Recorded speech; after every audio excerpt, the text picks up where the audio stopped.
नमस्कार, मैं हूं अनुज मिश्रा और आप देख रहे हैं SPN9 न्यूज़।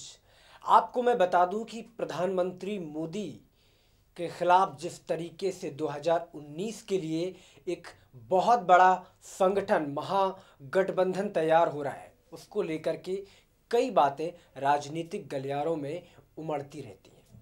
ऐसे तौर पर देखा ये जा रहा है कि ममता बनर्जी हैं वो और सोनिया गांधी, ऐसे तमाम तरह के ऐसे पार्टियां हैं जो एकजुट होकर के 2019 में प्रधानमंत्री मोदी को घेरने की कवायद में जुटी हुई हैं और प्लानिंग भी चल रही है बहुत अच्छी तरीके से।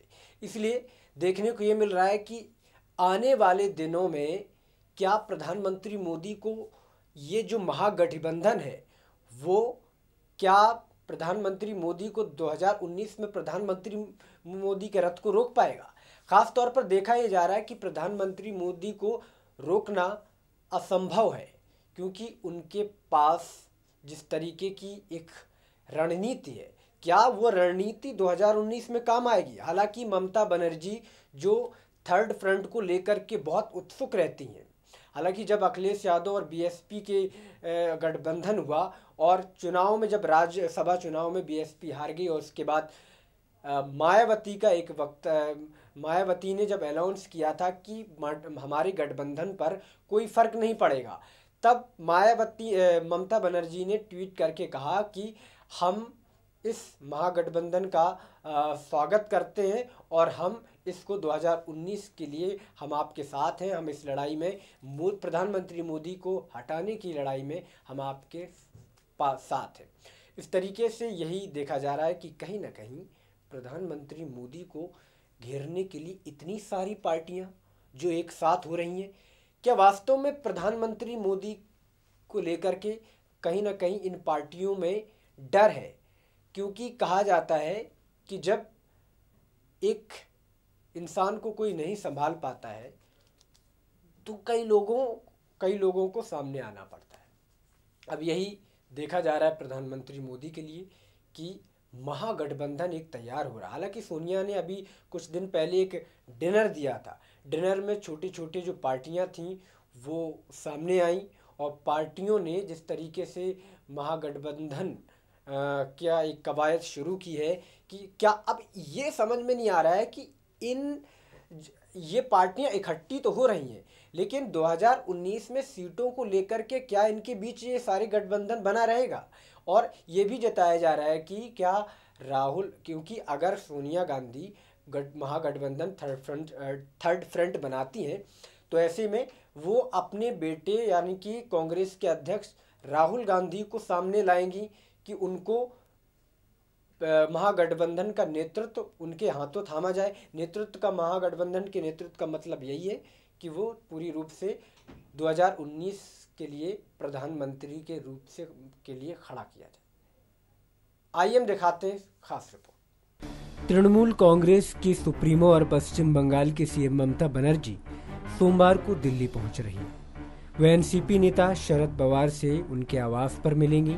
घटनाएं जिस तरह से स्वरूप ले रही हैं उससे ऐसा लग रहा है कि साल 2019 में तीसरे मोर्चे की नेता ममता बनर्जी हो सकती हैं। कुछ दिनों पहले ही तेलंगाना के सीएम और टीआरएस नेता के चंद्रशेखर राव कोलकाता जाकर ममता बनर्जी से मिले हैं। ऐसे संकेत हैं कि दोनों के बीच एक गैर कांग्रेसी गैर बीजेपी संयुक्त मोर्चा बनाने पर बातचीत हुई है।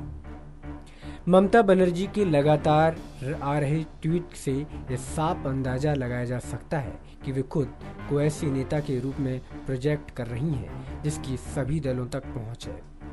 मायावती ने जब यह घोषणा की कि यूपी में राज्यसभा चुनाव में बसपा कैंडिडेट की हार से सपा बसपा गठबंधन पर कोई असर नहीं पड़ेगा, तो ममता ने ट्वीट किया, हम देश के इस मिशन में पूरी तरह से उनके और अखिलेश के साथ हैं। उसी दिन ममता बनर्जी ने एनडीए से बाहर जाने के चंद्रबाबू नायडू के कदम का समर्थन किया। अररिया में लोकसभा उपचुनाव में आरजेडी कैंडिडेट की जीत पर ममता ने ट्वीट किया था, अररिया और जहानाबाद में जीत के लिए लालू प्रसाद जी को बधाई, यह एक बड़ी जीत है। लोकसभा में ममता बनर्जी की टीएमसी के चौथे सांसद हैं और बीजेपी कांग्रेस अन्ना मुद्रक के बाद उनकी पार्टी का ही स्थान है, इसलिए विपक्ष के नेता बनने की उनकी दावेदारी मजबूत होती है। अन्नाद्रमुक बीजेपी की तरफ झुका दिख रहा है, इसलिए टीएमसी संसद में सबसे बड़े गैर कांग्रेसी दलों में शामिल हो गया है। पार्टी के अब राज्यसभा में भी 12 सदस्य हो गए हैं।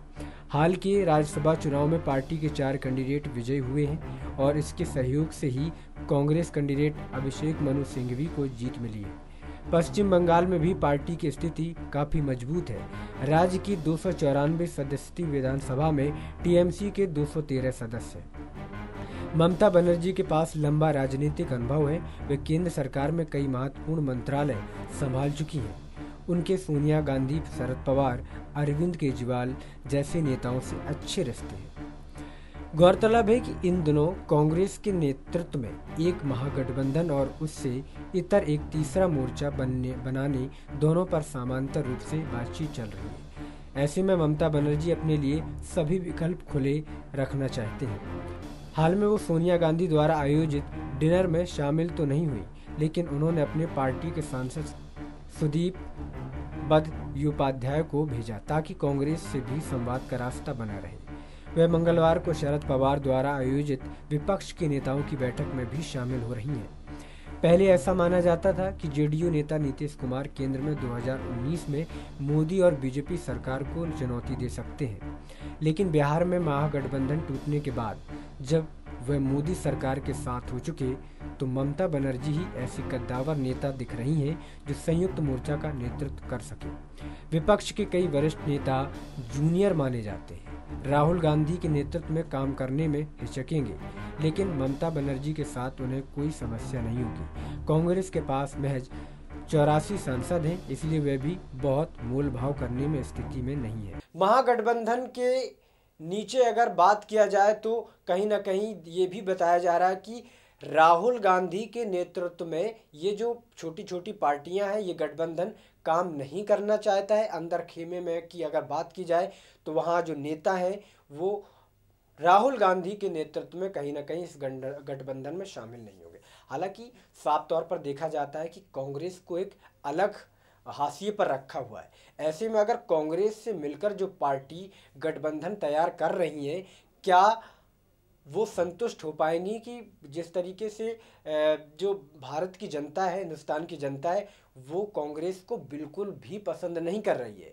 तो ऐसे में ये पार्टियां सभी जानती हैं कि ये सारी चीज़ें हैं और पार्टी को मालूम है कि कांग्रेस को पसंद नहीं किया जा रहा है। ऐसे में क्या वो कांग्रेस के साथ मिल करके क्या वो गठबंधन करेंगी, और गठबंधन करती हैं तो फिर क्या राहुल गांधी के नेतृत्व में वो काम करेंगी। हालांकि अंदर खेमे की अगर बात की जाए तो साफ तौर पर यही देखा जा रहा है कि वो काम ही नहीं करना चाहते हैं वो लोग। लेकिन अब जिसका नाम आता है, क्योंकि हर पार्टी से, चाहे हिंदुस्तान की जितनी भी पार्टियां हों, अगर बीजेपी को हटा दिया जाए तो ममता बनर्जी की हर पार्टी के साथ बहुत अच्छी तरीके से बात होती है और बहुत अच्छी तरीके से बात भी मानी जाती है। अब कवायदें ये लगाई जा रही हैं कि प्रधानमंत्री के लिए शायद हो सकता है कि थर्ड फ्रंट से ममता बनर्जी को निकाला जाए उनका नेतृत्व करने के लिए, क्योंकि थर्ड फ्रंट का नेतृत्व शायद अगर राहुल गांधी के नेतृत्व में नहीं होगा तो फिर हो सकता है कि ममता बनर्जी निकल कर के बाहर आए। और अगर ममता बनर्जी आती हैं तो यकीन मानिए कि ममता बनर्जी हो सकता है कि प्रधानमंत्री मोदी की टक्कर लेने के लिए या सामने खड़े होने के लिए कहीं ना कहीं ममता बनर्जी आएंगी। तो ममता बनर्जी को ही मान लिया जाएगा कि प्रधानमंत्री की दावेदार थर्ड फ्रंट से वो हो सकती हैं आने वाले 2019 में। खैर, बहुत सारी बातें निकल के आती हैं क्योंकि 2019 के चुनाव में अभी टाइम है, तो उस हद तक क्या निकल कर आता है ये बहुत अच्छी तरीके से समझ में आ जाएगा। आज शायद ममता बनर्जी निकल के बाहर आई हैं, हो सकता है कि कल जो पार्टी के और सारे नेता हैं जो अपने आप को प्रेजेंट करें कि मैं थर्ड फ्रंट का नेता मैं हो सकता हूं। तो इसमें कहीं ना कहीं महागठबंधन में भी कहीं ना कहीं डमाडोल की स्थिति बन सकती है। हालांकि सभी पार्टियां इस चीज़ से संतुष्ट नहीं होंगी, और संतुष्ट नहीं होने का मतलब ये है कि वो कहीं ना कहीं महागठबंधन से बिल्कुल तरीके से संतुष्ट नहीं होगी। अगर नहीं होती हैं तो फिर ये गठबंधन टूटने की स्थिति पर आ जाएगा।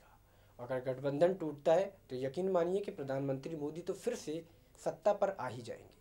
आज के लिए इतना ही। कल फिर मुलाकात होगी किसी नए मुद्दे के साथ। तब तक के लिए नमस्कार।